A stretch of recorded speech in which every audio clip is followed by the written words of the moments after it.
Hello भाइ बहिनीहरू आज हजुरहरूलाई स्वागत छ। आज चाहिँ हामी युनिट 3 पढ्ने। ढिला नगरी स्टार्ट गरौँ किनकि तिमीहरूलाई पनि टाइम छैन, मलाई पनि टाइम छैन। हामीले काम गर्नु अघि आफ्नो उमेर, योग्यता, अनुभव र क्षमता अनुसारको काम सम्बन्धमा आफ्नो सोच र विचार बनाएका हुन्छौँ। के गर्ने, किन गर्ने, कसरी गर्ने, कहाँ गर्ने, कसरी कहिले गर्ने भन्ने प्रश्न समाधान गर्दै हामी निष्कर्षमा पुग्छौँ। कहिलेकाहीँ हामीलाई कुनै काम गर्दा ठिक नहुने जस्तो पनि लाग्छ र गर्दैनौँ। त्यो काम गर्नु पूर्व काम गर्ने कि नगर्ने भन्ने गरेको विचारपूर्वक गरिएको निष्कर्ष नै निर्णय हो। भनेपछि बेसिकली निर्णय के भन्दाखेरि तिमीले त्यो काम गर्छौ कि गर्दैनौ भनेर एकचोटि सोध्छौ नि केही काम गर्नु पूर्व। अब तिमीले त्यो भिडियो हेर्न पहिला नि एकचोटि सोध्न त सोच्यौ होला नि। अब युट्युबमा गएर सर्च गर्ने कि नै अब किताब हेरेर पढ्ने कि भन्छ सर्ट हेरेर पढ्ने अनि तिमीलाई जुन ठिक लाग्यो नि तिमीले त्यो निर्णय गर्यौ नि त। यही प्रक्रिया निर्णय हो के। केही काम गर्नु पूर्व विचारपूर्वक केही निष्कर्ष गर्ने के यो ठिक हो कि होइन भनेर। अनि यो चाहिँ अब मानिसहरूले भनेको डेफिनेसनहरू भयो। अब यो हजुरले सम्झिराख्न पर्दैन, 1 मार्क्समा अब आइहाल्यो भने नि यस्तो हेर्नु है। अनि मेन त निर्णय निर्माणको चरणहरू हुनसक्छ, प्रक्रियाहरू हुनसक्छ। अब निर्णय निर्माण भनेको एउटा निश्चित प्रक्रिया गरी निर्णय गर्ने तरिका हो। विभिन्न विकल्पहरूबाट उत्तम विकल्प छनौट गर्ने प्रक्रिया नै निर्णय निर्माण हो। विभिन्न विकल्पहरू हुन्छन् होइन, त्यो विकल्पहरूमध्ये नि उत्तम विकल्प छनौट गर्ने क्या, सबभन्दा राम्रो छनौट गर्ने त्यसलाई नै निर्णय निर्माण भनिन्छ होइन। अब यसका लागि विकल्प सूचना सङ्कलन गर्ने, तिनीहरूको प्रभाव विश्लेषण र उपयुक्त विकल्पमध्ये तथ्य र प्रमाण आधारमा उत्तम विकल्पको छनौट गर्ने कार्य गर्नुपर्दछ। उपलब्ध समय आवश्यक पर्ने मानवीय, भौतिक, वित्तीय तथा प्राविधिक स्रोत र साधन तथा आन्तरिक वातावरणको बारेमा विचार पुर्याएर निर्णय गर्नुपूर्वक हुन्छ। ठुला निर्णयहरू गर्दा राष्ट्रिय तथा अन्तर्राष्ट्रिय आर्थिक, सामाजिक, भौगोलिक, सांस्कृतिक, प्रशासनिक, कानुनी व्यवस्था, प्रतिस्पर्धीहरूले को अवस्था, विज्ञान प्रविधिको विकास तथा बाहिरी वातावरणको पनि विश्लेषण गर्नुपर्दछ। अनि निर्णयका विभिन्न प्रकारहरू हुँदछन्। सङ्गठनात्मक निर्णय, व्यक्तिगत निर्णय, सामूहिक निर्णय, विवेकशील निर्णय, बढ़ोत्तरी निर्णय, सहभागितामूलक निर्णय। यो चाहिँ 5 मार्क्समा ढ्याप्पक्क अब सोध्न मिल्यो। निर्णयका कतिवटा प्रकार छन् भनेर अब तिमीले पहिला पैँसँग पढ्यो। सङ्गठनात्मक निर्णय, व्यक्तिगत निर्णय, सामूहिक निर्णय, विवेकशील निर्णय, बढ़ोत्तरी निर्णय, सहभागितामूलक निर्णय। अब सङ्गठनात्मक निर्णय भनेपछि के बुझ्ने? सङ्गठनात्मक भनेको त सङ्गठनात्मक भनेको एउटा अर्गनाइजेसनमा हुने निर्णय भयो। यसमा कर्मचारीदेखि त ठुलो पोस्टसम्म सबैले मिलेर निर्णय गर्नु पर्यो होइन। व्यक्तिगत निर्णय तिमीले दैनिकी जीवनमा आफ्नो क्रियाकलाप गर्नुपूर्वक गर्छौ नि एभ्री डे, त्यो नै व्यक्तिगत निर्णय भयो। सामूहिक निर्णय चाहिँ हामीले समूहमा लिने निर्णय। विवेकशील निर्णय चाहिँ सोच विचार विश्लेषण गरेर ऱ्यासनल थिङ्किङ गरेर लिने निर्णय। बढ़ोत्तरी निर्णय चाहिँ पहिले गरेको निर्णयमा अझै केही कुरा बढाएर झन् राम्रो गराउने निर्णय। सहभागितामूलक निर्णय चाहिँ सबैलाई सहभागी बनाएर के एभ्री वानलाई इन्क्लुड गरेर लिने निर्णय। अब निर्णय प्रक्रियाहरूको चरण पनि इम्पोर्टेन्ट छ है। समस्याको पहिचान, समस्याको विश्लेषण, विकल्पको पहिचान, विकल्पको विश्लेषण, सबैभन्दा राम्रो विकल्पको छनौट, निर्णय कार्यान्वयन, पूर्णावलोकन तथा मूल्याङ्कन। अब बेसिकली हामी समस्या के हो बुझ्नु पर्यो, त्यसको पहिचान गर्नु पर्यो, विश्लेषण भनेको त्यो बारे खोजी गर्नु पर्यो, त्यसको बेनिफिट्स, डिसएडभान्टेजेस, एडभान्टेजेस सबै कुरा सर्च गर्नु पर्यो कि। अनि त्यो चाहिँ विकल्पको पहिचान, अब विकल्प के छ भनेर खोज्नु पर्यो कि। कति धेरैको चान्सहरू, अपर्च्युनिटिज अनि सल्युसन्सहरू हुन्छ नि त, पुरै खोज्नु पर्यो। अनि विश्लेषण त्यसको बारेमा हरेक बारेमा अध्ययन गर्ने कि कुन चाहिँ ठिक छ, सबैभन्दा राम्रोवाला रोज्ने, छनौट गर्ने, अनि त्यसलाई कार्यान्वयन गर्ने। अब तिमीले कार्यान्वयन नगरिकन थाहा नै पाउँदैनौ नि कस्तो कस्तो हो। अनि कार्यान्वयन गरेपछि टक्क मूल्याङ्कन गर्ने, यो राम्रो रहेछ साँच्चैकोमा, यो बक्कार रहेछ। बेकारै बक्कार होइन, त्यस्तो नेपाली बोल्ने होइन त्यहाँ। कुनै बेला समस्या आइपरेमा निर्णय नलिनु सक्ने पनि अवस्था हुन्छ। अब हुन्छ तिमीले नि अब हेर समस्या कति बेला लिन सक्दैनौ, तिमीसँग पर्याप्त टाइम छैन। अब सपोज तिमीलाई माफिया बन्न मन लाग्यो होइन, सपोज त्यो नीति नियमले त गर्दैन नि त, त्यसमा तिमीले निर्णय लिन मिल्ने कुरै भएन के। तिमीलाई सबले दबाब दिइरह, दबाबसम्म तिमीले निर्णय लिन सक्दैनौ राम्ररी। हेर अब कतिपय निर्णय चाहिँ तिमीले भविष्यको बारेमा सोच्छौ र भविष्यको असरले पनि लिन सक्दैनौ, विच इज क्वाइट डिप्रेसिङ। तर यसलाई तिमीले नेपालीमा लेख्न जान्न पर्यो। तिमीलाई नेपाली आउँछ? त्यो पहिलो कुरा। अब समस्या भनेको के हो पहिला तिमीले त्यो बुझ्नु पर्यो। पाठको सुरुमै टाइटल चाहिँ तिमीलाई डेफिनेसन सबैको मिनिङ चाहिँ थाहा पाऊ के चाहिँ हो, सल्लो हुन्छ तिमीलाई। 1 मार्क्सको क्वेसनमा आउन सक्छ। लङ एन्सरमा नि यसो डेफिनेसन लिएर स्टार्ट गर्यो भने त्यसलाई राम्रो मानिन्छ होइन। बुझाइ वा विचार ग्रहणमा कठिनाइ पर्नु अवस्था नै समस्या हो। हेर, समस्या दुईटै प्रकारको हुन्छ, सकारात्मक नकारात्मक। यो चाहिँ तिमीले बुझ्नै पर्ने कुरा हो। सबै समस्या नराम्रो हुँदैन र सबै समस्या राम्रो पनि हुँदैन। अब तिमीले इमेजिन गर न तिमीलाई केही कुरा आएन होइन, त्यो समस्या हो नि त। अनि तिमीले कसैलाई सोध्न बुझ्न खोज्यौ, त्यो राम्रो समस्या हो। सबै समस्या नराम्रो हुँदैन। अब तिमीले समस्या समाधानका प्रक्रियाको चरणहरू पनि बुझ्न पर्यो। अब समस्या पहिचान गरी त्यसको कारण के हो भन्ने विश्लेषण गर्ने। अब समस्या पहिचान गर्नु पर्यो अनि त्यसको विश्लेषण गर्नु पर्यो। समस्या समाधानका लागि सम्भव विकल्पहरूको खोजी गरी सो परिख्याल गर्ने। अब समस्या समाधान गर्दा पनि पहिला विकल्प खोज्नु पर्यो, त्यसको परिणामको पनि ख्याल राख्नु पर्यो। विकल्प भनेको यत्तिकै खोज्दैन क्या, त्यसको परिणाम र त्यसको कजेस, त्यसको रिलेटेड सबै कुराको अध्ययन गर्नु पर्यो। समस्या समाधानका लागि खोजिएका विकल्पहरूबारे तथ्य र प्रयोग गर्ने तरिकाको विश्लेषण गर्ने। समस्या समाधानका लागि उपयुक्त विकल्पहरूको चयन गरेर यसबारे आवश्यक जानकारी लिने। समस्या समाधानका लागि उचित निष्कर्ष प्रयोग गर्ने। बेसिकली भनौँ भने समस्या पहिचान र परिभाषा भयो होइन सुरुमा। अनि त्यसपछि परिकल्पना भयो, तथ्य सङ्कलन, विश्लेषण, निष्कर्ष।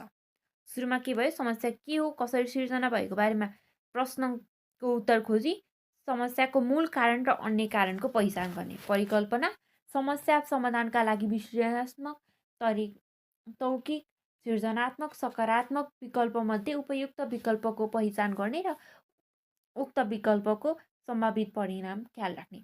तथ्य सङ्कलन, समस्या समाधानका लागि पहिचान गरिएको विकल्पसँग सम्बन्धित आवश्यक तथ्य खोज गर्ने र समाधानका लागि प्रयोग गर्ने र तरिकाको सोच विकास गर्ने। विश्लेषण, पहिचान गरिएका विकल्पहरूको विभिन्न तथ्य र सूचनाको आधारित भई विश्लेषण गर्ने। निष्कर्ष, समस्याको कारण, समस्याको समाधानका लागि चयन गरिएको विकल्प र सो विकल्प सम्बन्धित तथ्य आधारमा समस्या समाधानको निष्कर्ष निकाल्ने। प्रयोग, समस्या समाधानको निष्कर्ष प्रयोग गर्ने। संसार, यसको पनि अब लेसन स्टार्ट गर्नुभन्दा पहिला तिमीलाई डेफिनेसन संसारको पनि थाहा हुन पर्यो। दुई पक्षहरू बीच सूचना आदान प्रदान गर्ने र अर्थ बुझ्ने प्रक्रिया नै संसार हो। संसार भनेको दुई अथवा दुईभन्दा बढी नै हुन पायो होइन। पक्षहरू बीच सूचना आदान प्रदान हुन पर्यो कि, र त्यसको अर्थ पनि बुझ्न पर्यो। अब तिमीले भित्तासँग बोलेर त्यसले अर्थ त बुझ्दैन नि त, संसार मानिएन कि। त्यहाँ दुई अथवा दुईभन्दा बढी पक्ष हुन पर्यो र अर्कोले तिम्रो अर्थ बुझ्न पनि पर्यो र तिमीले अर्थ राम्ररी भन्न पनि पर्यो।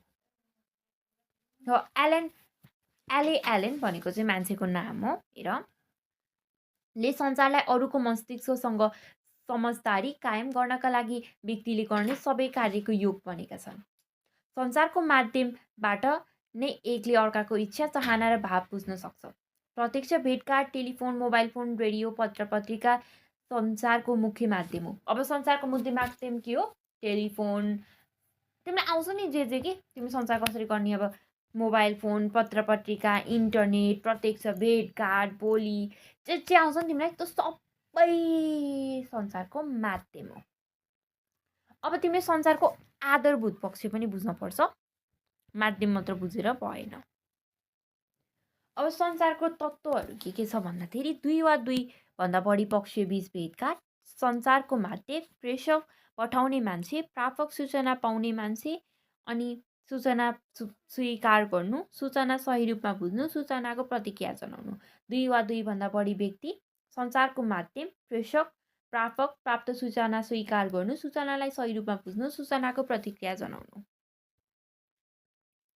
अब संसार विशेष गरी 3 हिसाबले हुन्छ। 3 विधिबाट चाहिँ यो सञ्चालन गर्न सकिन्छ। यो 3 विधि भनेको चाहिँ मौखिक सञ्चार, लिखित सञ्चार र साङ्केतिक सञ्चार हो। मौखिक सञ्चार भनेको व्यक्तिले कुनै भाषाको प्रयोग गरेर सूचना वा सन्देश आदान प्रदान गर्छ भने त्यसलाई मौखिक सञ्चार भनिन्छ। अब बोलेर गर्नु पर्यो के मौखिक सञ्चारमा चाहिँ अब तिमीले भर्खरै मैले बोलेर तिमी सूचना बुझिराखौ भने त्यो मौखिक सञ्चार भयो। लिखित सञ्चार भनेको चाहिँ 2 वा 2 पक्षहरूबीच सन्देश, सूचना वा जानकारी आदान-प्रदान गरिन्छ भने लिखित सञ्चार भनिन्छ। लिखित रूपमा के अब लेखेर सूचना आदान-प्रदान गर्नु पर्यो क्या। अब जस्तै तिमीले कसैलाई लभ लेटर दियौ नि, त्यो चाहिँ लिखित सञ्चार भयो कि। अब तिमीले यो पढिराखौ नि, मैले यो लेखाएको छु तिमीहरूलाई नोट्स त भन्दैन होइन, समरी टाइपको मैले नि अर्को एपबाट युज गरे हो, तर जे भयो नि तिमी पढ्यौ नि, त लिखित सञ्चार भयो कि। अब साङ्केतिक भनेको चाहिँ तिमीले इसारामा गर्न पर्यो कि कुनै भाषा वा शब्दको प्रयोग नगरिकन सङ्केतको आधारमा सन्देश आदान-प्रदान गरिन्छ भने त्यही नै साङ्केतिक सञ्चार हो।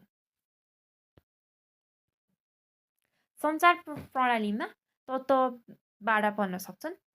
हेर, यसलाई सञ्चारको अवरोध भनिन्छ। सञ्चार प्रणालीमा विभिन्न तत्त्वले बाधा पराउँछन्, त्यसलाई सञ्चारको अवरोध भनिन्छ। सञ्चारको अवरोध चाहिँ विशेष गरी हामीले 4 प्रकारको पर्छ। मनोवैज्ञानिक अवरोध, भाषिक अवरोध, भौतिक अवरोध, सङ्गठनात्मक अवरोध। म तिमीहरूलाई छोटकरीमा बुझाउने प्रयास गर्छु।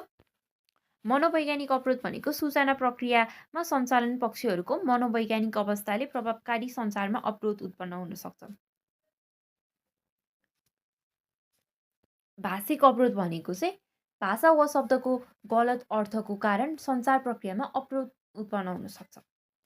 भौतिक अवरोध भनेको चाहिँ सञ्चार प्रक्रियामा समयमा उत्पन्न हुने वातावरणीय अवरोध हो। अब भौतिक अवरोध कसरी हुन सक्छ तिमीले मलाई सोध्छौ। अब यही भिडियो अर्को कोठामा गएर हेर त, स्पिकर युज नगरिकन केही सुन्छौ त सुन्दैनौ नि, त्यही हो भौतिक अवरोध। सङ्गठनात्मक अवरोध, सङ्गठनभित्र आन्तरिक तत्त्वले समेत सञ्चार प्रक्रियामा बाधा उत्पन्न हुन सक्छ, त्यसलाई नै सङ्गठनात्मक अवरोध भनिन्छ। इजी छ नि त है। अनि यो पछि तिमीहरूलाई चाहिँ सामाजिक सञ्जालको राम्ररी प्रयोग गर्ने भनेर दिएछ। यसमा चाहिँ तिमीहरूले आफै बनाउन मिल्यो कि। अब प्रत्यक्ष भेटघाट नभइकन हामीले टाढाको मान्छेसँग बोल्न सक्छौँ, हाम्रो टाइम सेभिङ हुन्छ, अनि यो राम्रो कुराहरूको ज्ञान लिन सक्छौँ, शिक्षाहरू सिक्न सक्छौँ। त्यसमा तिमीले सञ्चारको राम्रो सदुपयोग गर्ने तरिकाहरू चाहिँ बुझ्न पर्यो। अनि हामीले यसरी नराम्रो कुराहरूलाई प्रयोग गर्नु हुँदैन भनेर लेख्न पनि पर्यो क्वेसन आएमा। ओके, अब तिमीलाई यो एक्जाम, यो सामाजिक सबले गर्दा तनाव भइरह नि त। अब तनाव व्यवस्थापन त्यही भएर पढ्नु पर्यो। हेर, व्यक्तिमा उत्पन्न हुने कुनै पनि मानसिक दबावको अवस्था नै तनाव हो। व्यक्तिमा उत्पन्न हुने कुनै पनि केही कारण पनि मानसिक दबावको अवस्था नै तनाव। तनावको विशेषताहरू वातावरणीय परिवर्तन हो, पेस व्यक्तिपछि असर फरक, यो तिमीले खासै पढ्नु पर्दैन, इम्पोर्टेन्ट छैन जस्तो मलाई लाग्छ। व्यक्तिको व्यवहार पनि रूपान्तरण गर्ने र तनावलाई सृजनात्मक एवं रचनात्मक बनाई व्यक्तिको शारीरिक एवं मानसिक सन्तुलन कायम गर्ने काम तनाव व्यवस्थापन हो। अब नराम्रो तनावलाई पनि रूपान्तरण गरेर राम्रो बनाउने नै तनाव व्यवस्थापन हो। हेर,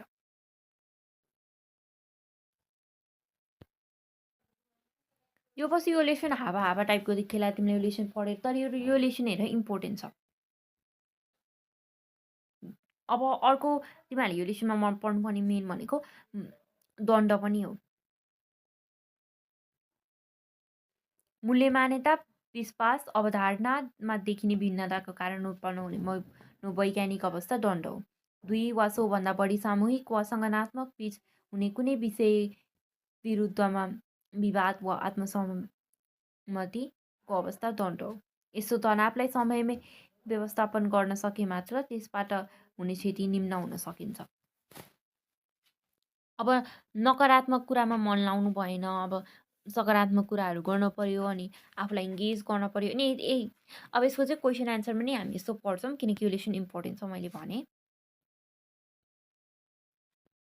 अब तनाव व्यवस्थापनमा ध्यान र योगले के फाइदा पुऱ्याउला? ध्यान र योग भन्ने हामीले पछि नि पढ्छौँ, त्यही भएर यो पछि नि सल्लो हुन्छ। मनलाई एकाग्र र एकीकृत गराउने, शरीर फुर्तिलो गराउने, आफै बनाउँदा पनि मिल्दछ। अब दण्ड परम्परागत र आधुनिक कारण बीच के फरक छ? परम्परागत अवधारणामा दण्डले नकारात्मक रूप लिनेछ, यसले विनाश निम्ताउँछ भने यसबाट हिंसा हुन्छ।